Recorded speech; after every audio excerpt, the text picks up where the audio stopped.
እኔ የሚጣናት እኔ ምንድነው ምን ሆንክ ሰው መሃል ዱቤ ብር ወስደዋል አለኝ ባለ ሱቁ ከመሬት ተነስቶ ቆሞ ነው የነበረው እንዴ ሳትወስድ ነው ወይ ያለው 153 ብር ወሰድክ አለኝ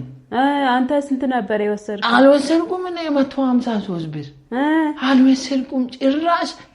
አልወሰድኩም 200 ነው ባለፈው ተጀግሬ ተቀበል እንዴ እንደውም ቀንሶ ነው የነገረኩ 200 ከወሰድክ ቀንሶ ነው እና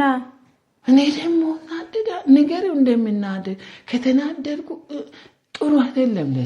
ለሱ ጥሩ አይደለም ስራውን ሊፈታ ይችላል እንዴ ታንተ መሄዱላ ለምን ትሄዳለህ ለምን እኔ ድሮ ጎረቤቴ ጋር ተጣላንና ተናዶ ነው በጥፊ ስለኝና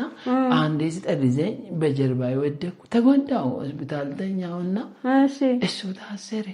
እና ይሄም እንዴ ደበደበ ፈልገና እንዴት ብቻ ጥሩ አይደለም ለሱ ንገሪው እንዴ ምን ነው ምነግረው ታዲያ እንዲፈራኝ ንገሪው እንዲፈራኝ